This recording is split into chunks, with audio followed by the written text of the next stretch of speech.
Dimanche 26 janvier 2025, bonsoir à tous et à tous, bienvenue dans ce nouveau numéro du JT des JT.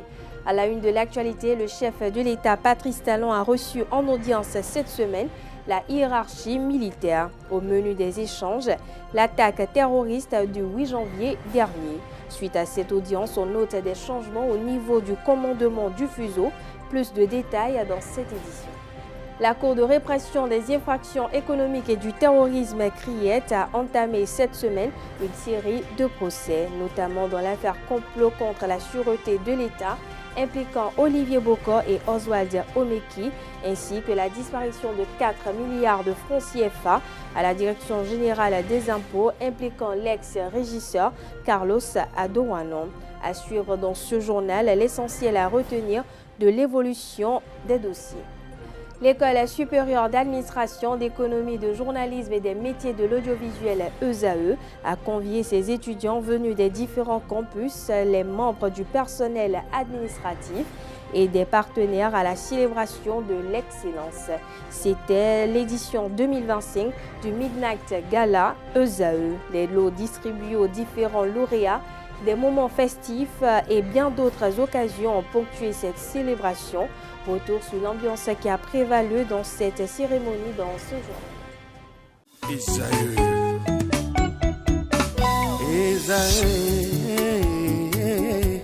Vous recherchez une école de référence pour une double formation universitaire et professionnelle de qualité? Voici l'opportunité à ne pas rater. L'École supérieure d'administration, d'économie, de journalisme et des métiers de l'audiovisuel ESAE vous offre des programmes d'enseignement en licence et en master orientés vers l'emploi qui font d'elle une référence à travers les filières de l'administration générale et territoriale, l'administration du travail et de la sécurité sociale, droit, diplomatie et relations internationales, administration hospitalière, universitaire et intendance, journalisme et métiers de l'audiovisuel et toutes les filières des sciences de gestion. Une seule adresse, www.esae.bj. Rendez-vous dès maintenant sur nos campus ESAE Bedjromende au numéro 90 93 65 21 ou au numéro 98 98 14 00. Paracourt sur le numéro 52 46 12 12. Aboumekalavi au numéro 52 88 44 44. Akpata au numéro 52 88 33 33. ESAE, l'excellence à un nom.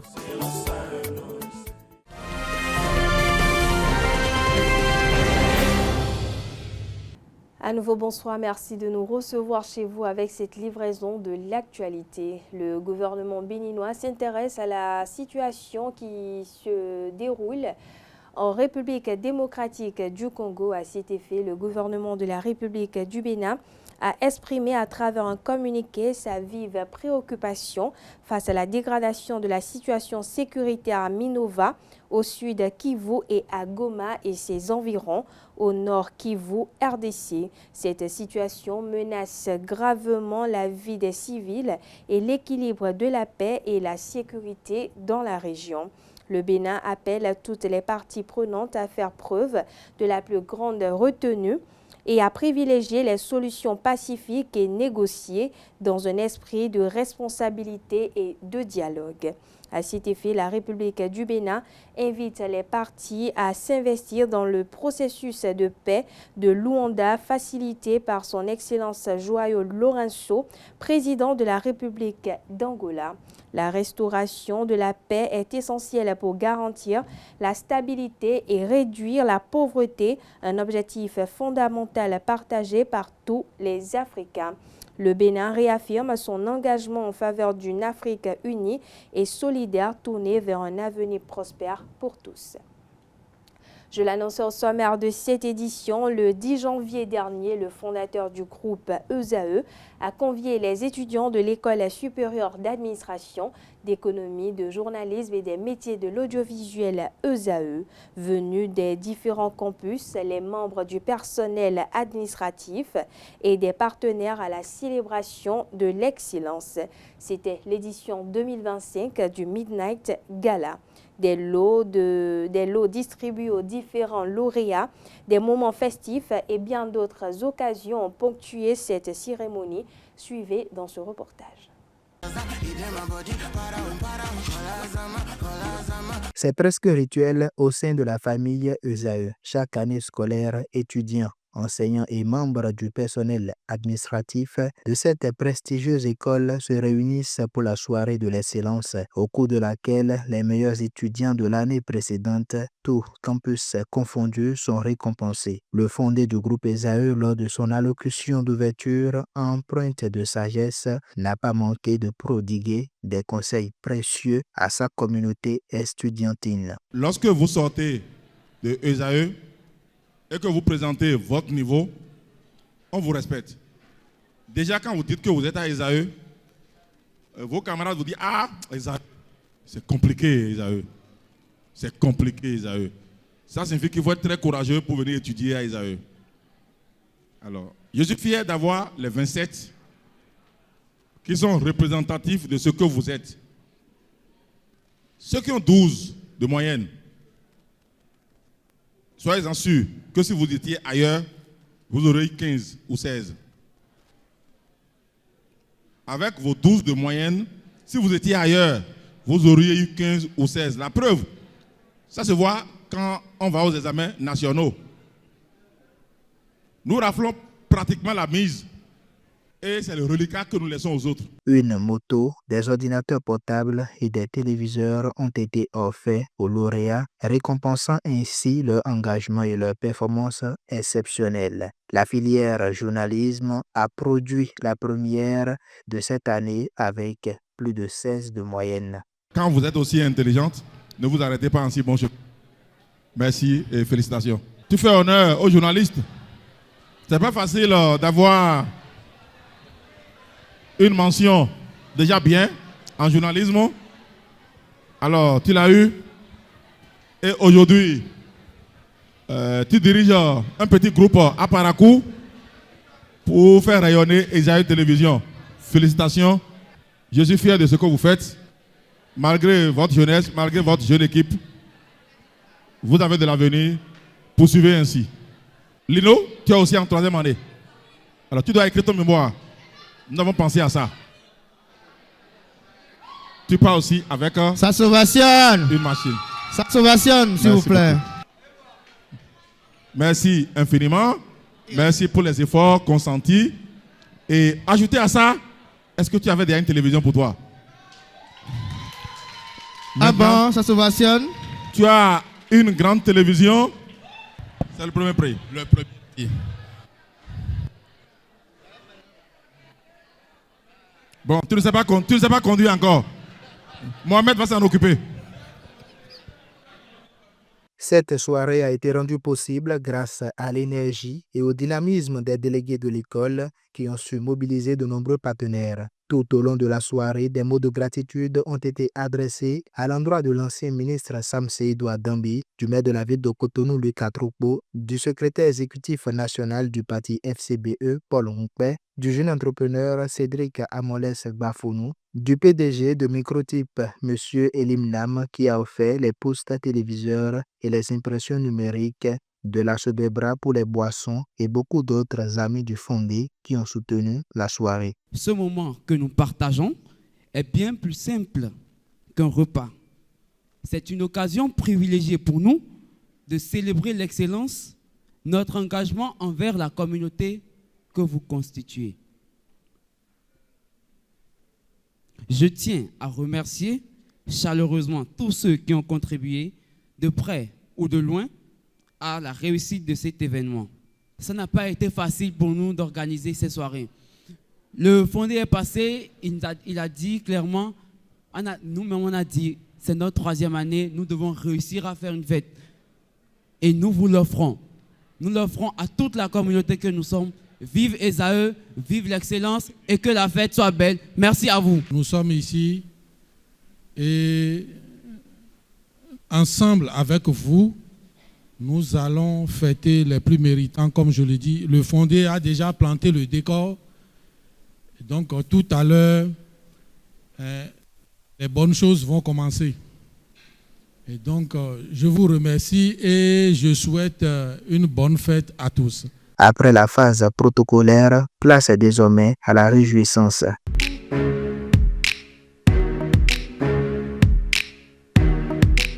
J'ai préféré partir et m'isoler. Maman, comment te dire, je suis désolé. La conseillère m'a clairement négligé. Comment ça va chez mon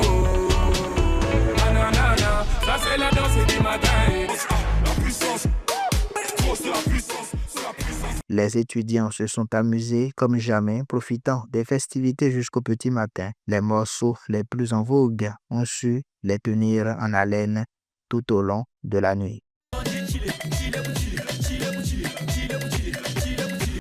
Le chef de l'État, Patrice Talon, a reçu en début de cette semaine en audience la hiérarchie militaire. Au menu des échanges, l'attaque terroriste du 8 janvier dernier.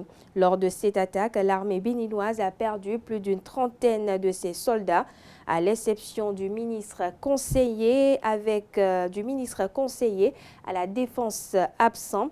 La rencontre avec le chef de l'État, Patrice Talon, a connu la présence du chef d'état-major, le général Fructueux Baguidi, des hauts gradés de la marine, ceux de l'armée de terre, de l'armée de l'air, du théâtre d'opération, du cabinet militaire et de la police.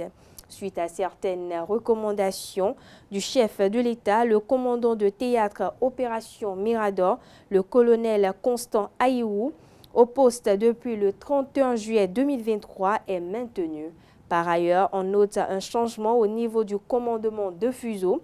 À la suite de cette rencontre, le ministère de la Défense a nommé cette semaine 2 officiers auprès du chef d'état-major.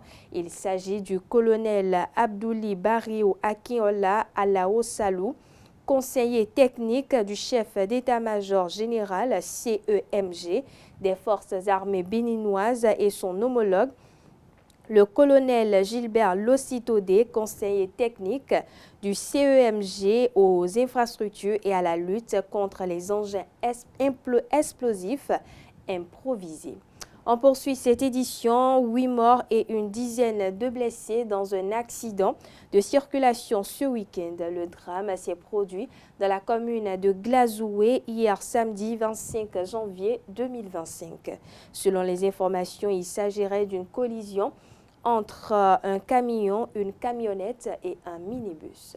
Dans un autre registre, la Cour de répression des infractions économiques et du terrorisme CRIET a entamé ce mardi l'examen de l'affaire tentative présumée de déstabilisation de l'État béninois. Les accusés principaux, Olivier Bokor, homme d'affaires, proche du président Talon, ainsi qu'Oswald Omeki, ancien ministre des Sports, ont formellement contesté leur implication dans cette affaire. Cette semaine, les avocats de la défense ont décidé de se retirer du dossier, suivant les raisons évoquées par Paul Atita, avocat de la défense. Il s'exprime au micro de ESAE TV.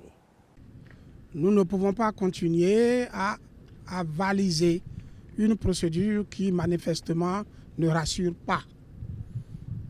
Notre présence, c'est cautionner une procédure qui, finalement, ne donnera que des résultats, même si c'est des condamnations, mais des condamnations totalement contre l'équité. À quoi sert un avocat d'être présent dans une procédure pareille?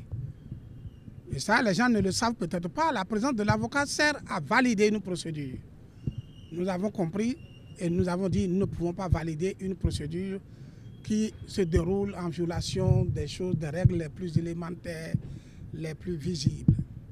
Et ce matin, nous avons décidé de nous déconstituer. Nous avons trop souffert à la CRIET depuis l'instruction préparatoire. Sur toute la ligne, nous avons trop souffert. Nous n'avons pas été considérés tout le temps comme des dignes collaborateurs de la justice, des dignes cadres de la justice. Donc, il fallait partir. Qu'est-ce que nous reprochons à la procédure? C'est la violation des textes de loi, la violation de tout ce qui est élémentaire. Et ce matin, nous avons commencé par les mêmes violations. Des textes de loi aussi clairs que ça. Bon, on ne veut pas nous suivre, nous avons dit, nous partons, et c'est tout. Il faut partir. Là, il a la composition de la Cour qui est là, les textes sont là, on a tout dit, impossible, on ne veut pas nous comprendre. Il a un autre motif, que la dignité judiciaire ne permet pas de révéler grandement en public. Nous avons utilisé le mécanisme de courtoisie pour le faire comprendre. Et cependant, bon, on n'a pas été compris. Donc nous avons compris qu'il faut partir et c'est tout. Non, ce n'est pas un abandon. Être là, c'est valider sa condamnation. C'est valider une condamnation injuste. Ce n'est pas abandonner, il n'a aucun abandon. Comment vous voulez, ce n'est pas possible. Quand l'avocat décide d'enlever sa robe et de partir, c'est qu'il a motif grave. S'il n'a pas motif grave, comment il peut enlever la robe et partir? Et tous les motifs ne peuvent pas être révélés en public. C'est ça, non, également. J'ai dit tout à l'heure qu'il a la dignité de la justice, que nous avons également l'obligation de préserver. Voilà. Il a des choses que je ne peux pas vous dire, moi. Le procès des mis en cause dans l'affaire tentative de coup d'État contre le président Patrice Talon a repris ce mercredi à la Criette.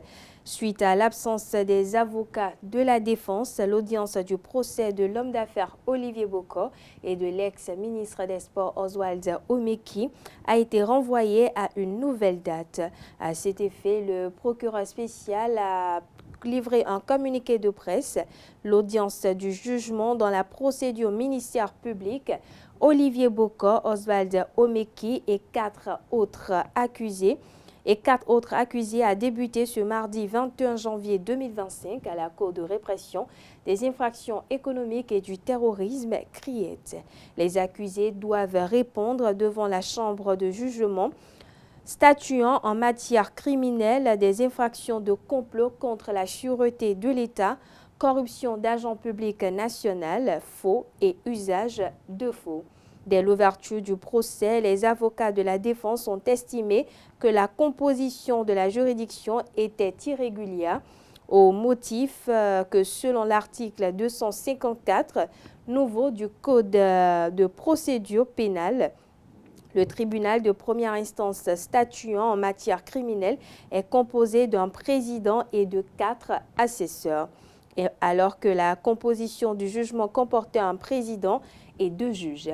Or, cette disposition du Code de procédure pénale de 2012, telle que modifiée le 18 mai 2018, ne s'applique pas à la Criette. En effet, à cette loi générale, le législateur a substitué une loi spéciale plus récente. Il s'agit de la loi 2020-07 du 17 février 2020 relatif à la Cour de répression des infractions économiques et du terrorisme qui dispose en son article 6 nouveau que la chambre de jugement siège en fonction collégiale composée d'un juge président et de 2 assesseurs.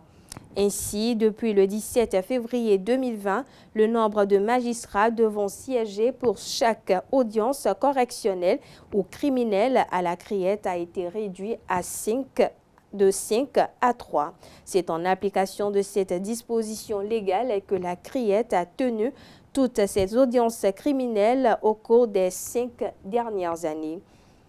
Ce moyen étant joint au fond, les avocats des accusés ont sollicité une suspension pour demander le départ du juge président en raison des craintes d'impartialité qu'ils doivent nourrir à son égard. À la reprise, les mêmes conseils ont annoncé leur déconstitution des intérêts de leurs clients. Les accusés appelés à la barre ont tous affirmé que ces déconstitutions ont été faites avec leur accord. Cette stratégie de la défense s'inscrit dans la logique de multiplication des incidents pour éviter à tout prix le débat public sur le fond du dossier, discréditer la justice et entraver le déroulement du procès. Les violations massives des droits de la défense alléguées ne trouvent pas écho dans le contenu du dossier. Le parquet tient à rappeler que le procès est régi par des lois et règles dont les violations sont sanctionnées dans le cadre des voies et recours ouvertes aux parties. À 2 reprises, la défense a déféré la procédure à la censure de la Cour constitutionnelle. Celle-ci, en rejetant le recours, a confirmé la régularité de la procédure. À 3 reprises, la défense a saisi la Cour suprême. La haute juridiction a rejeté le pouvoir sur l'arrêt de mise en accusation et a ainsi validé toute la procédure antérieure. En tout état de cause, la justice ne saurait se permettre se soumettre, autant pour moi, à des chantages ni au détournement de ces règles. Signé par Elom Mario Mettono. Et on poursuit, direction générale des impôts à présent. L'ex-régisseur de la DGI, Carlos Adorano, écope de plusieurs années de prison et au paiement d'une amende. ESAE Télévision nous en dit plus dans cet élément.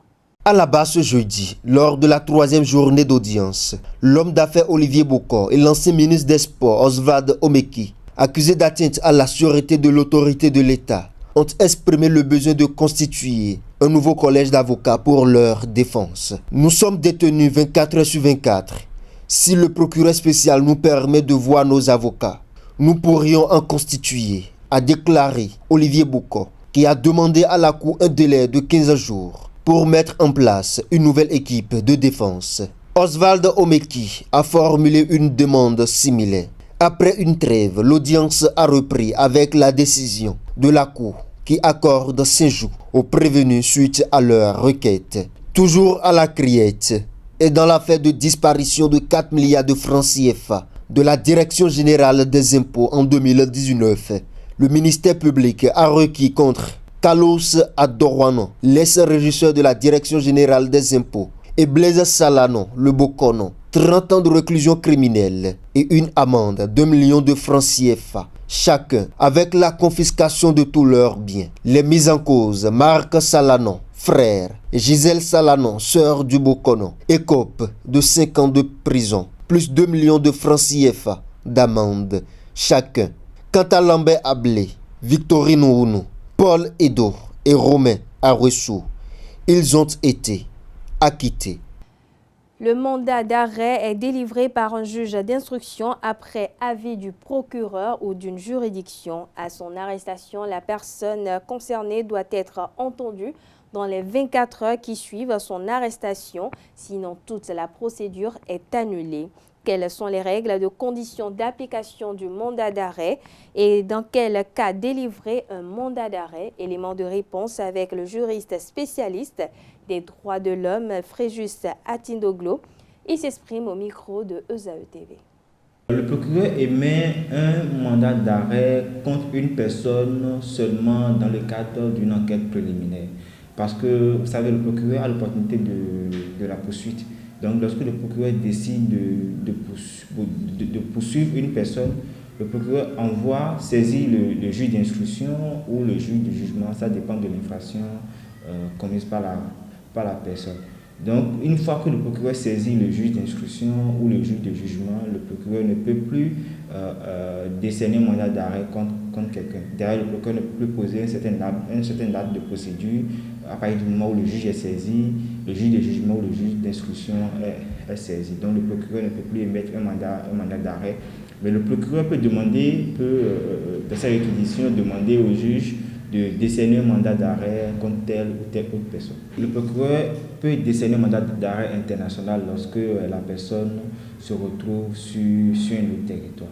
Donc lorsqu'on se retrouve également dans le cadre de l'instruction, le juge d'instruction également peut décerner un mandat d'arrêt, que ce soit un mandat d'arrêt national ou international. Lorsque la personne se retrouve sur un autre territoire, le juge d'instruction également peut décerner un mandat d'arrêt international afin que cette personne soit recherchée et ramenée devant lui ou détenue.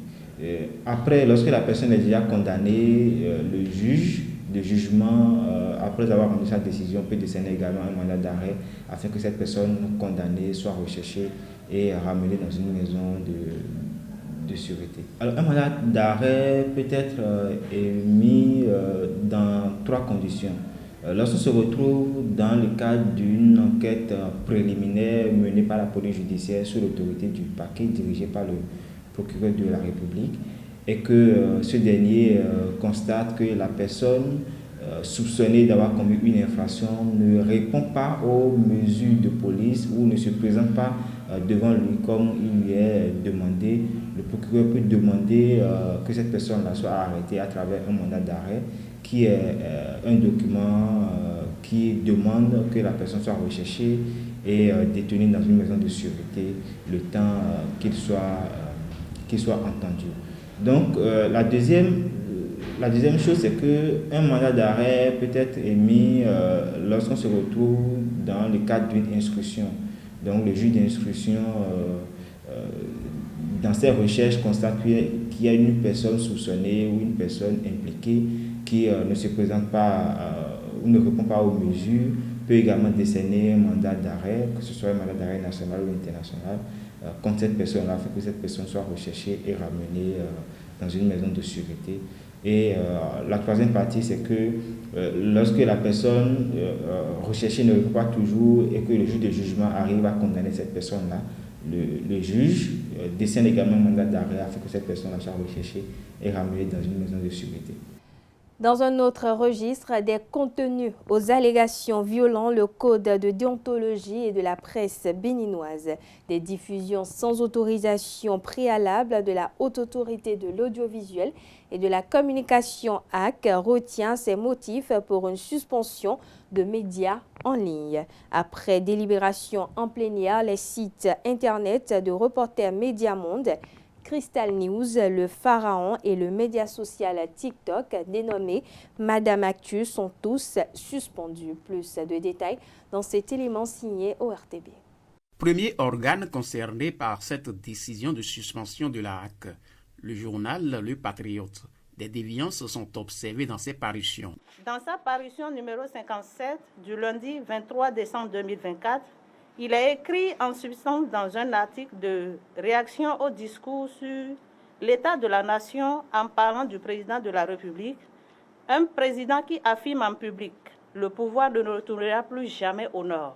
Dans sa parution numéro 60 du lundi 13 janvier 2025, il affirme dans l'éditorial du jour à propos de l'attaque terroriste qui a endeuillé le pays le mercredi 8 janvier 2025 que soit le commandement militaire était en fait à Ouida et a banalisé l'attaque, ou carrément les terroristes bénéficient de complicité au sein de la hiérarchie militaire. La plénière, après en avoir délibéré, décide. Article 1er.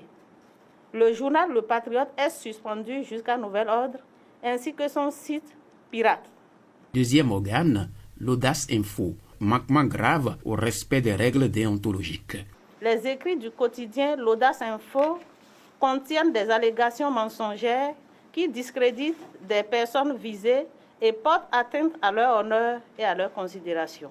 Le directeur de publication du quotidien L'Audace Info n'a pas d'ailleurs comparaître devant la commission de la carte de presse, de l'éthique et de déontologie, CCPED, en vue de l'instruction des dossiers malgré les notifications et les relances à lui faites. Ce comportement frise la défiance vis-à-vis de la HAC. Article 1er. Le quotidien L'Audace Info est suspendu jusqu'à nouvel ordre. D'autres médias en ligne sont concernés. Que des contenus médiatiques sont abondamment diffusés sur les sites internet non autorisés dénommés Reporters Média Monde, Crystal News, les Pharaons et le média social TikTok dénommé Madame Actu, et ont fait l'objet de nombreuses plaintes. Considérant que ces sites internet diffusent des contenus médiatiques sans autorisation préalable de la HAC, et ce, en violation des dispositions de l'article 252 du Code de l'information et de la communication, la plénière, après en avoir délibéré, décide. Article 1er. Les sites internet non autorisés dénommés Reporters Média Monde, Crystal News, les Pharaons et le média social TikTok dénommé Madame Actu sont suspendus jusqu'à nouvel ordre. Nous avons l'intention d'être un peu plus réguliers, puisque nous sommes dans une année, il faut oser le dire, déjà électorale. Et avec les défis qui sont les nôtres, nous n'avons pas l'intention de flancher. Notre main ne tremblera pas. Et comme je l'ai dit, j'avais dit que nous allons ramener l'église au milieu du village, mais un ami bien avisé m'a dit que peut-être il va falloir que je parle plutôt pour que tout le monde me comprenne que nous allons mettre le legba au milieu du village. Alors la HAC veille au grain.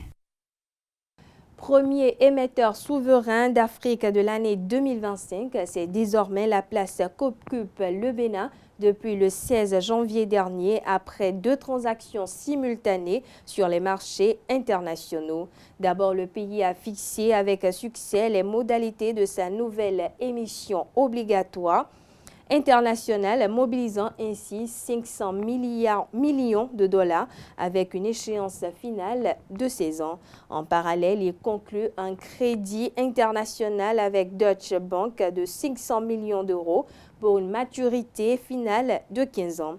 À quoi pourraient être destinés ces fonds? Explication dans cet élément signé au RTB. Un eurobond, c'est une obligation qui a été mise dans une monnaie, dans une devise étrangère. L'émission de 2025 par le Bénin place le Bénin en première position de tous les pays qui ont fait donc des émissions sur le marché international.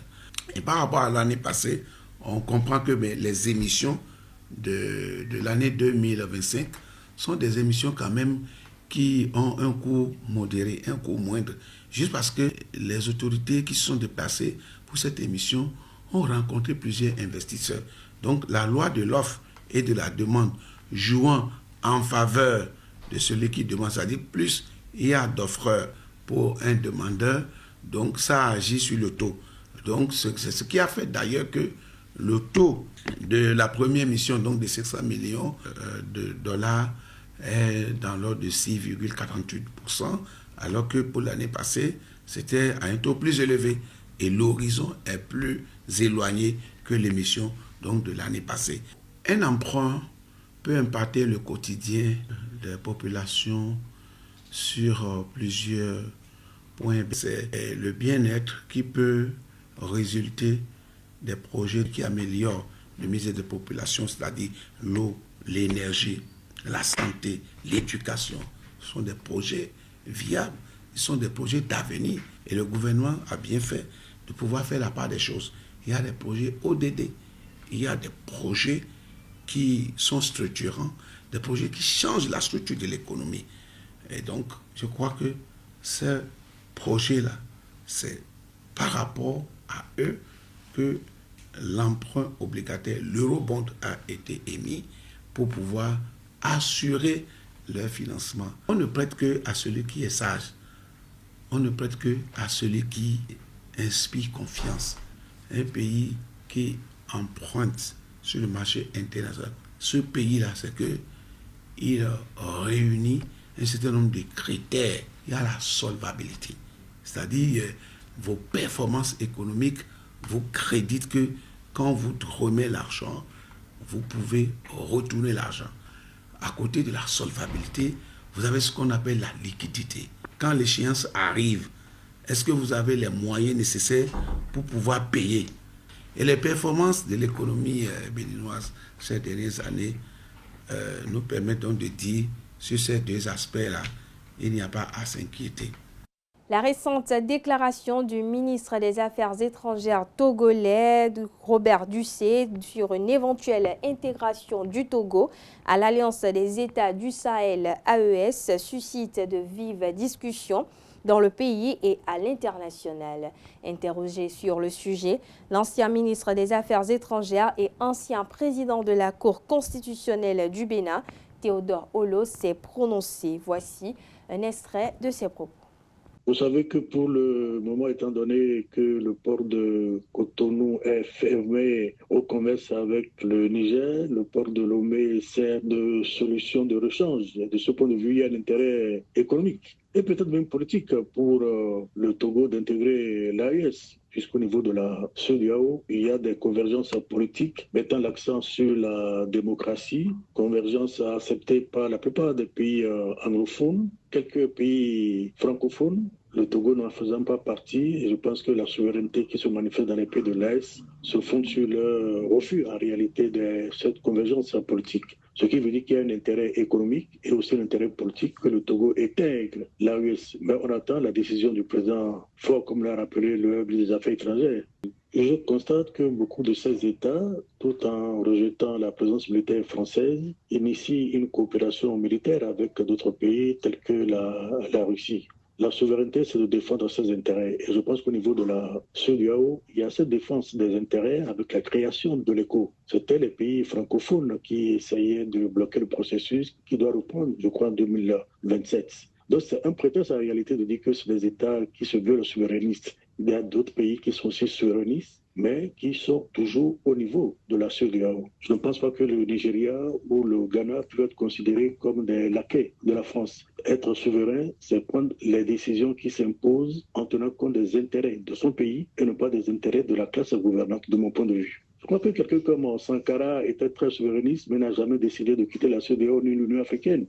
Je ne pense pas que la France, elle seule, puisse imposer son point de vue. C'est peut-être un argument très facile pour justifier certaines positions. En tout cas, quand j'étais ministre des Affaires étrangères dans les années 90 et que nous discutions des questions de la CEDEAO, je n'avais jamais l'impression que la France s'immisçait dans les activités que nous menions. Il y avait un leadership du Nigeria à l'époque, c'est vrai, mais il n'y avait pas une émission de mon point de vue de la France. Je ne pense pas que la situation ait évolué entre-temps. Je voudrais rappeler que la limitation des mandats est un élément de convergence au niveau de la CEDEAO qui fait blocage parce qu'il y a des pays comme le Togo qui s'étaient opposés à cette limitation des mandats. Alors quand on vient me dire que la CEDEAO est instrumentalisée par la France, je trouve que c'est un argument très facile quand on ne veut pas accepter certaines exigences du point de vue de la démocratie ou du point de vue de l'alternance, du point de vue de la limitation des mandats. Et c'est sur la base de ce refus que des pays comme le Mali, comme le Burkina Faso se sont retirés aujourd'hui de la communauté. C'est une évidence de mon point de vue en tenant compte de ce qu'aujourd'hui dans ces pays nous sommes dans des régimes où l'alternance n'est pas encore une évidence. Donc il y a cet élément de convergence idéologique qui peut expliquer cette proximité. Il y a aussi les intérêts économiques parce que le Togo aussi en tant qu'État souverain défend ses intérêts. Pour aller du Togo au Niger, il faut traverser non seulement le Togo, mais il faut aussi traverser le Burkina Faso. Or, vous savez qu'il y a des difficultés militaires en raison de l'insécurité qui règne, ce qui fait que les commerçants se sentent un peu pénalisés et il y a des protestations en raison du renchérissement de coûts des produits qui sont importés. Ce qui veut dire qu'il va falloir garantir la sécurité de ce corridor. Cela prendra du temps, mais si la volonté politique y est, ils y arriveront. Le Togo n'exclut pas de rejoindre l'Alliance des États du Sahel AES, une adhésion potentielle qui offrira un accès stratégique aux pays de l'AES, à savoir le Mali, le Niger et le Burkina Faso. Cette déclaration du ministre des Affaires étrangères togolais suscite maintes réactions au sein de l'opinion publique et même internationale. Au micro de ESAE Télévision, Hamzat Abdoulaye, analyste géopolitique, estime que ce n'est pas impossible cette adhésion. Suivez un extrait de son argumentaire. L'AES a le vent en poupe en Afrique de l'Ouest et je pense que c'est dû notamment à ce retour de la souveraineté qui met en avant le rejet systématique de toutes les autres puissances coloniales ou néocoloniales qui sont restées en Afrique pendant des années et qui n'ont pas permis d'atteindre plusieurs objectifs.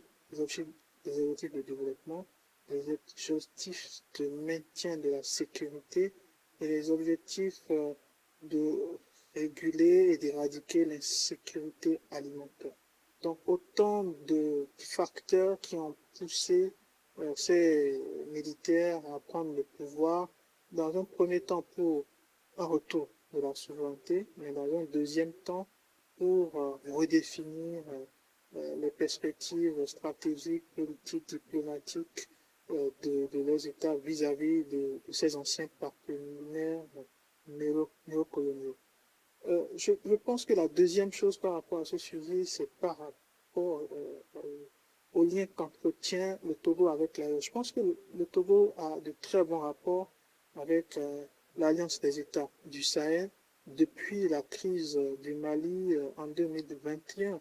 Je pense que le président Faure avait pris les devants pour être médiateur à plusieurs reprises et avec le Mali et avec le Niger dans un contexte de crise permanent avec la CEDEAO.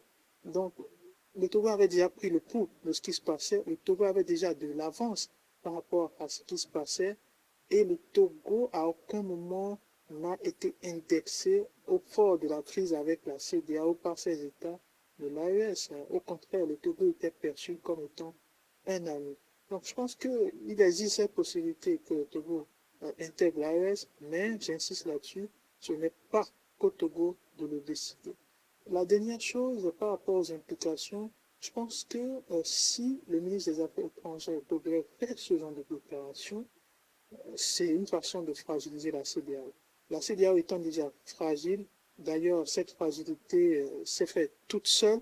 La CEDEAO s'est tirée déjà une balle dans le pied, ensuite une deuxième balle dans le pied, et aujourd'hui elle est amputée de ces deux pieds, puisque le retrait du Mali, du Burkina Faso et du Niger, c'est des retraits qui ont des conséquences énormes par rapport à cette politique de la CEDEAO qui a été axée sur la mobilité de tous au sein de l'espace, qui était axée également sur une perspective économique commune et qui est également motivée par le désir qu'il n'y ait pas de tarifs douaniers à la fois sur les personnes mais également sur les marchandises. Donc, je pense que le principe de l'intégration, tant défendu par la CEDEAO, est en train d'imploser. Et ces propos du ministre des Affaires étrangères togolais démontrent une autre fois que la CEDEAO s'est retrouvée dans l'impasse.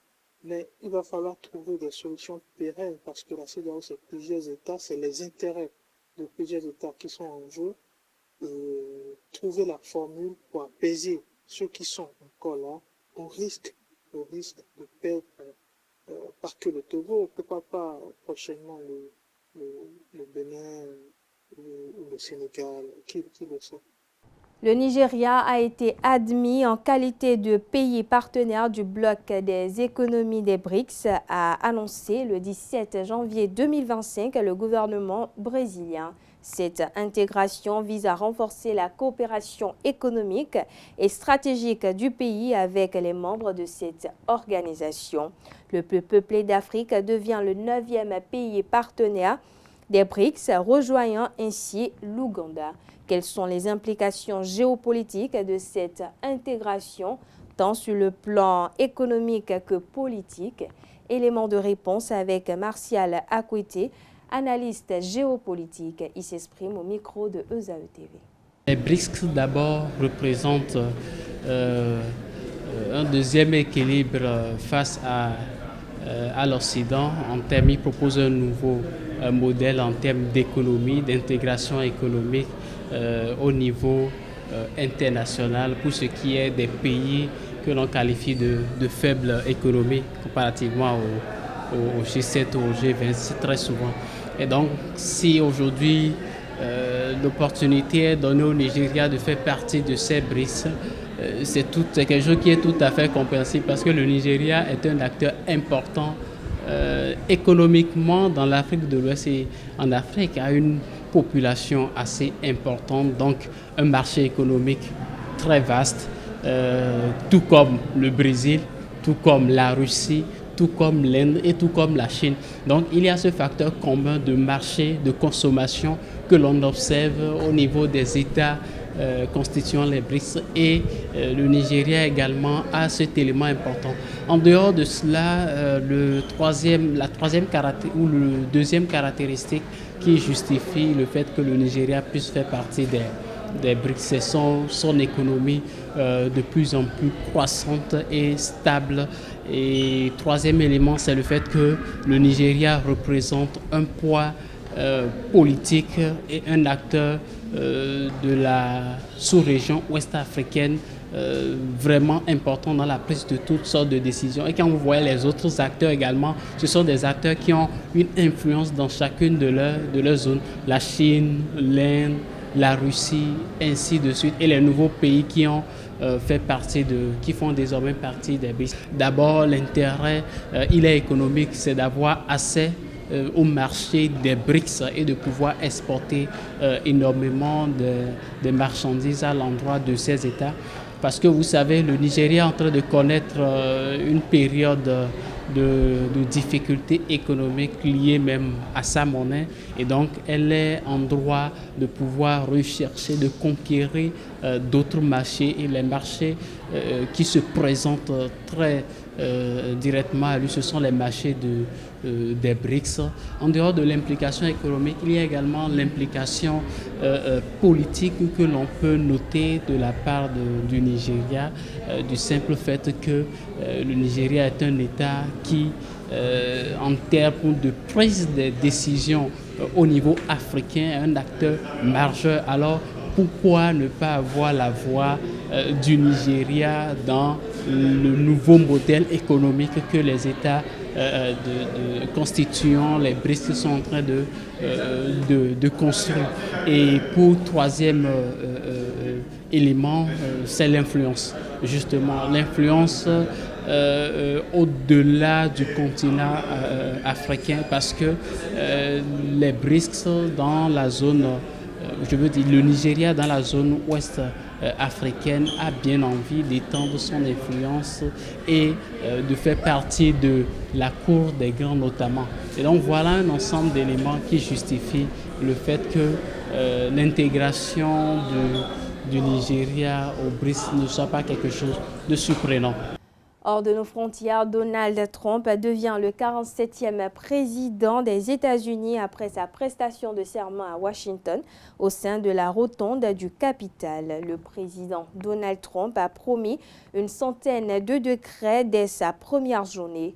Pétrole, immigration, âge d'or de l'Amérique, investi, Donald Trump adresse un discours offensif. Les précisions dans cet élément signé le RTV. Quand les rideaux s'ouvrent et qu'il fait son entrée sur l'estrade, il est accueilli par un tonnerre d'applaudissements de Donald Trump dans la rotonde du Capitole où s'est tenue la cérémonie d'investiture. Main gauche sur la Bible et main droite levée, Donald Trump prête serment et redevient président des États-Unis. C'est le président de la Cour suprême, John Roberts, qui lui a fait prêter serment devant les anciens présidents. Donald John Trump, je jure solennellement.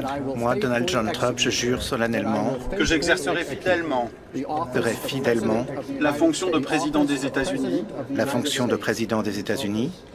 Et que je préserverai. Et qu'au mieux de mes capacités, je préserverai. Protégerai et défendrai. La Constitution des États-Unis. Avec l'aide de Dieu. Félicitations.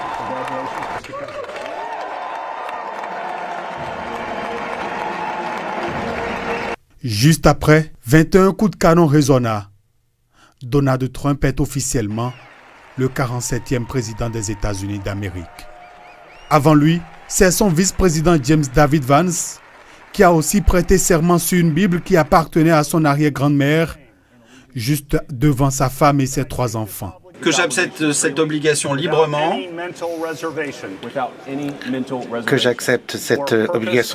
Sans aucune réserve mentale. Ni intention de m'y soustraire. Et que je m'acquitterai bien et fidèlement. Des devoirs de la fonction. Que je suis sur le point d'occuper. Le président Donald Trump prend la parole et prononce son discours inaugural. À chacun de ses propos, il est applaudi. Le 20 janvier 2025, pour tous les Américains, c'est le jour de la libération. Le 47e président des États-Unis a promis une centaine de décrets dès sa première journée, portant en particulier sur la lutte contre l'immigration clandestine. Toujours dans le même registre, à peine investi, Donald Trump a signé une kyrielle de décrets, entre autres un décret signant la sortie des États-Unis de l'OMS, un organisme qui l'avait par le passé vivement critiqué pour sa gestion de la pandémie de Covid-19, et un autre signant la sortie des États-Unis de l'accord de Paris. Cet accord obtenu en 2015 lors de la COP 21 réunit l'ensemble des 196 parties à la conférence des Nations Unies sur le climat. Au micro de ESAE Télévision, l'analyste géopolitique Hamzat Abdoulaye se prononce sur ces différents décrets. La ligne directrice de Donald Trump, c'est le retour de la souveraineté américaine. Et cette souveraineté et une souveraineté très forte, très dure, qu'il met en avant un régime présidentiel très fort, qu'il met en avant un président de la République fédérale très fort. Et dans ce sens, on peut constater que Donald Trump a opéré des décisions que j'estime radicales, comme la sortie de l'Organisation mondiale de la santé.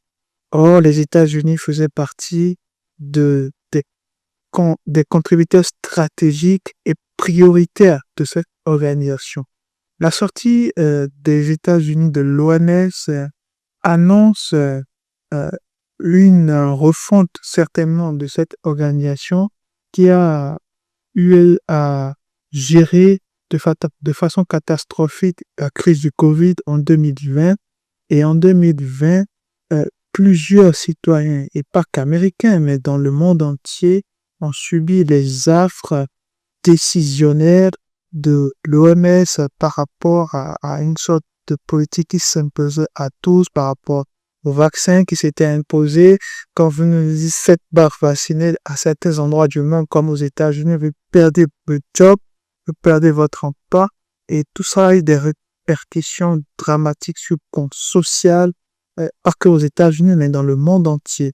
L'OMS n'a pas su trouver le moyen de s'adapter face à une crise majeure comme la crise du Covid. Et même si je ne suis pas d'accord avec ce retrait des États-Unis, je pense que c'était légitime pour Donald Trump d'annoncer ce retrait de cette organisation qui finalement n'a pas profité pendant qu'il y avait crise, qui n'a pas su trouver des moyens et solutions pérennes pour l'avenir des citoyens américains.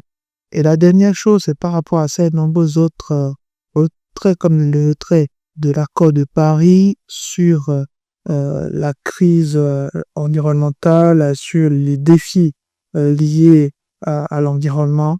Je pense que Donald Trump, dans son programme de campagne, faisait état du retour de la réindustrialisation des États-Unis. Et dans ce sens, vous allez comprendre que qui priorise la réindustrialisation ne priorise absolument plus les énergies vertes, mais priorise beaucoup plus les énergies fossiles. Donc, retour au forage pour avoir du pétrole, retour à une très forte industrialisation qui, dans la logique de Donald Trump, ne veut que créer plus d'emplois, ne veut que retourner à un âge d'or où il y avait une certaine prospérité des Américains qui avaient du boulot, qui avaient des salaires consistants et également qui n'étaient pas frappés par de multiples taxes. Donc aujourd'hui, le retrait de cet accord de Paris acte, comme il avait déjà fait lors de son premier mandat, acte une position de Donald Trump très claire sur la question du multilatéralisme. Donald Trump va certainement repositionner les États-Unis dans une nouvelle configuration par rapport au multilatéralisme, par rapport à ces organisations multilatérales qui n'ont pas su trouver qui n'ont pas su se réinventer pour adhérer, fédérer tout le monde. Et on poursuit cette édition par la politique. L'ex-membre du parti Force Cori pour un Bénin émergent FCBE, Sylvanus Aïssi, et ses sympathisants ont adhéré officiellement au parti politique de la mouvance présidentielle, Bloc républicain, le samedi 18 janvier 2025. C'était en présence de plusieurs centaines de militants. Le reportage est signé ESAE TV. Monsieur Aïssi, je vous remets donc votre carte de membre du Bloc républicain, le parti cheval. Sylvanus Aïssi est désormais membre du Bloc républicain. L'homme d'affaires, ex-membre de la FCBE, a officialisé son adhésion au parti du cheval cabré, accompagné d'une forte délégation de ses militants.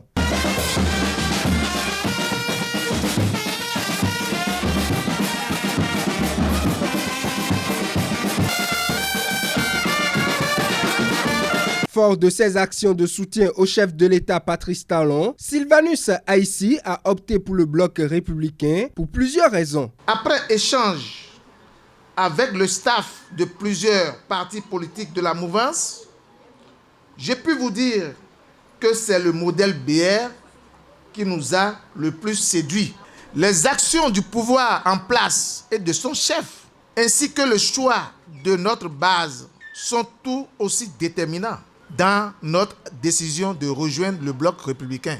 En rejoignant officiellement la grande famille du bloc républicain en ce jour, donc, nous faisons le choix d'une vision, d'une équipe et d'un projet politique qui place l'unité, le travail et le progrès au cœur de la priorité.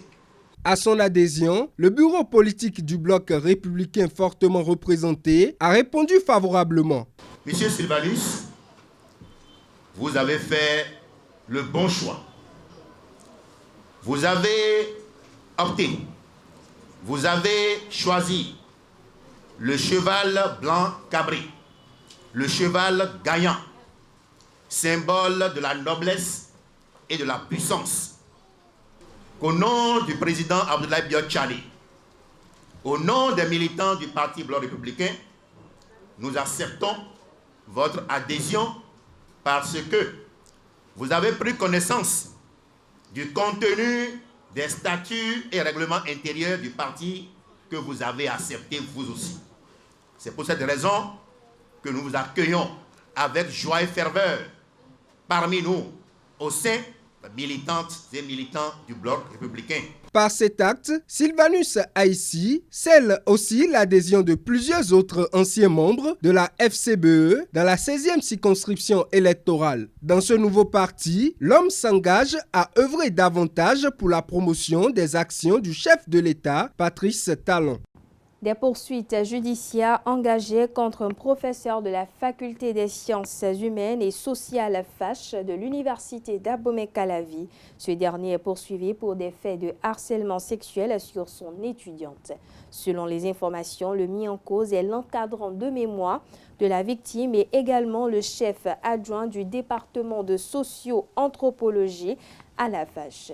Le dossier a été transféré à l'Institut national de la femme en raison de la situation de vulnérabilité de la victime qui est une étudiante.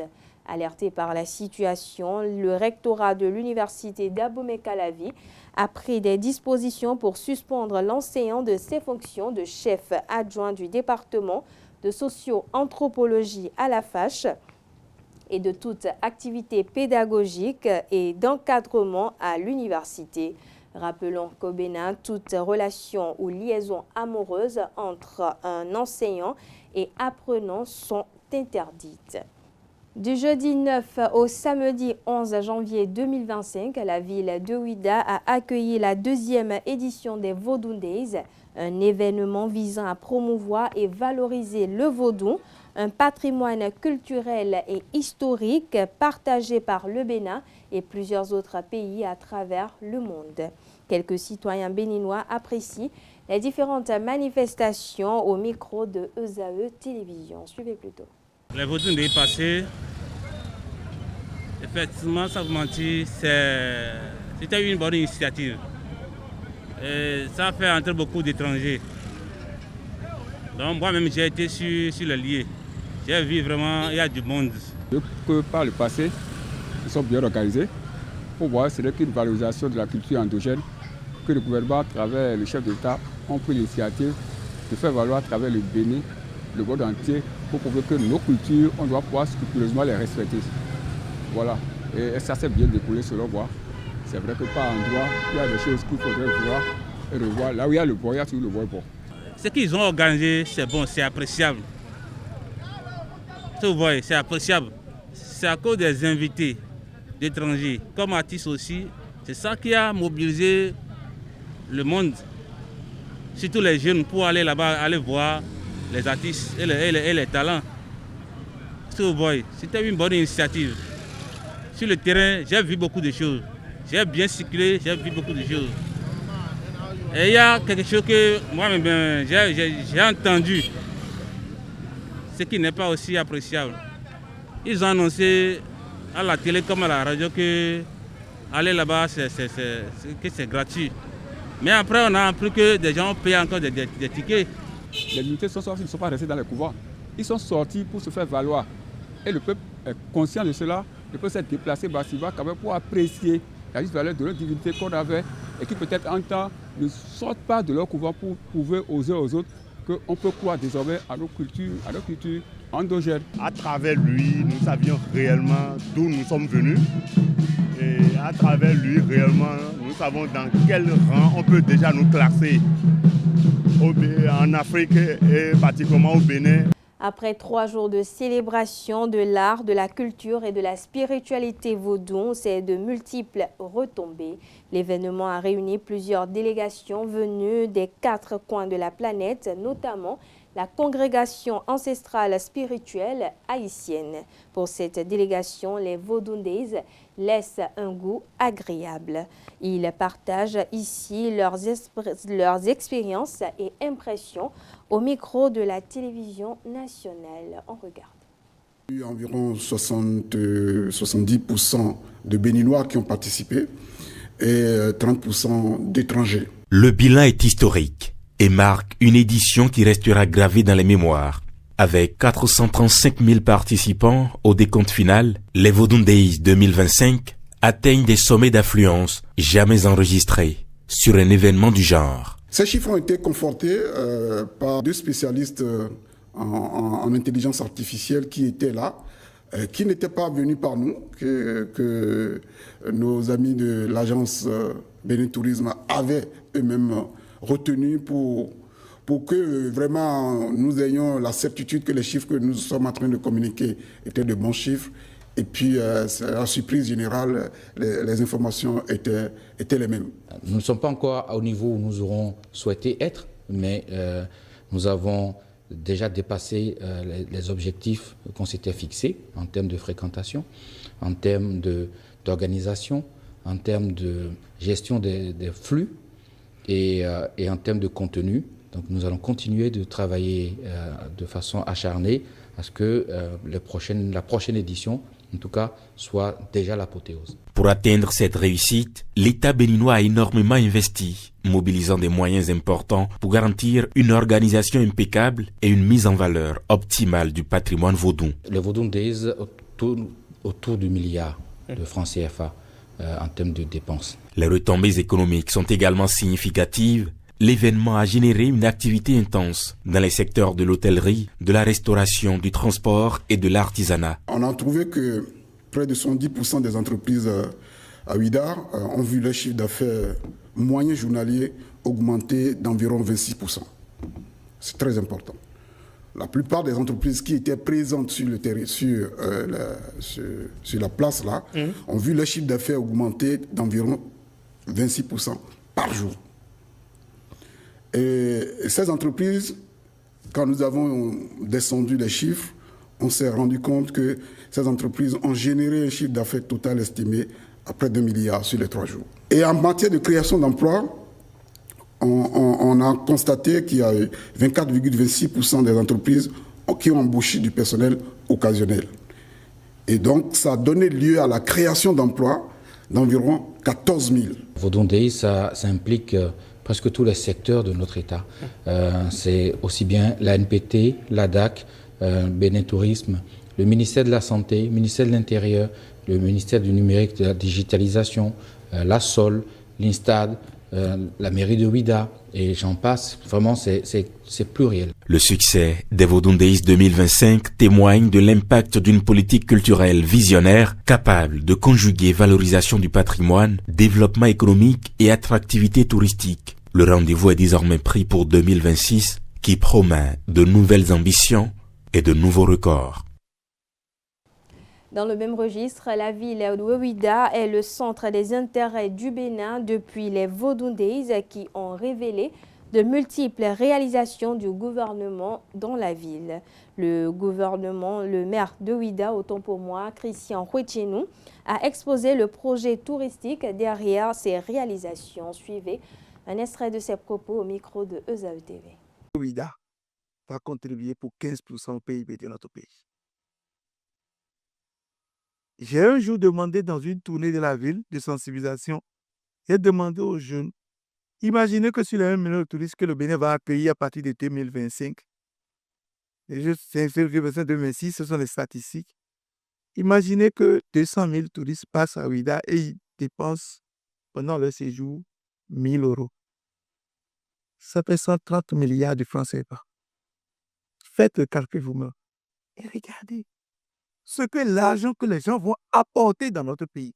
Et comment ça va se déverser dans notre nation, dans notre économie, à travers la bonne dame qui vend chaque palo, à travers le jeune qui vend coco, à travers celui qui fait les petites statuettes et qui vend en souvenir, à travers les émigrants, à travers les tricycles, à travers les taxis, à travers les hôtels, à travers les restaurants, l'État lui-même, les impôts, et la mairie elle-même, et puis les villes environnantes, Cotonou et consorts. C'est ça ce qu'on appelle l'économie du tourisme. Et c'est ça ce que notre pays aujourd'hui a décidé de faire.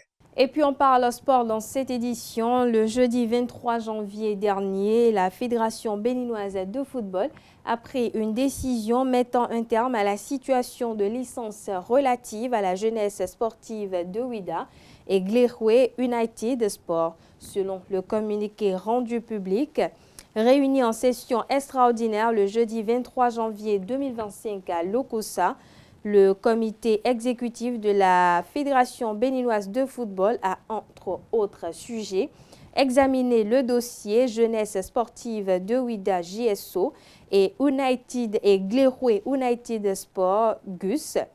Dans ce cadre, le comité exécutif a auditionné les présidents des organes juridictionnels de la FBF sur les décisions rendues, ainsi que certains présidents de clubs ayant formulé des réserves de qualification contre des joueurs de l'équipe de la JSO.